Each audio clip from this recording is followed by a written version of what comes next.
એક્સોવિઝન વાપરવા માટે સૌપ્રથમ તમારે એક એકાઉન્ટ બનાવવું પડશે. તમે તમારું ગૂગલ એકાઉન્ટથી એક ક્લિકમાં સરળતાથી લોગિન કરી શકો છો. લોગિન થયા બાદ તમે ઈચ્છો તો તમારા એકાઉન્ટ માટે પાસવર્ડ પણ સેટ કરી શકશો. હવે ચાલો તમારી પહેલી કોલેક્શન બનાવીએ. કોલેક્શન એ એક ફોલ્ડર જેવું છે, જેમાં તમે તમારી બધી ડિઝાઇન ઇમેજીસ એક જગ્યાએ રાખી શકો છો. કોલેક્શનનું નામ નાખો અને ક્રિએટ બટન દબાવો. હવે તમારી ડિઝાઇન ઇમેજીસ અપલોડ કરો. અપલોડનો સમય તમારા ઇન્ટરનેટ સ્પીડ પર નિર્ભર કરે છે.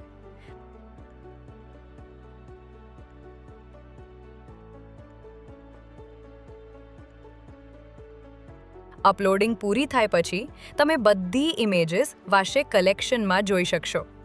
થોડા સમય બાદ એક્સોવિઝન તમારી ઇમેજીસ પ્રોસેસ કરીને સર્ચ માટે તૈયાર કરી દે છે.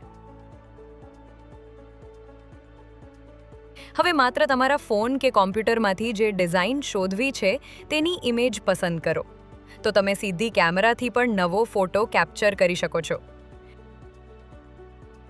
સર્ચ બટન દબાવો અને એક્સોવિઝન એઆઈ તમારી આખી કલેક્શનમાંથી મારા માટે સૌથી સિમિલર ડિઝાઇન શોધી કાઢશે. એક્સોવિઝનથી હવે ડિઝાઇન શોધવું બન્યું છે ઝડપી, સરળ અને 100% એઆઈ પાવર્ડ. તમારા ટીમનો સમય બચાવો અને વધુ સ્માર્ટ રીતે કામ કરો. Exovision, find your perfect match in seconds.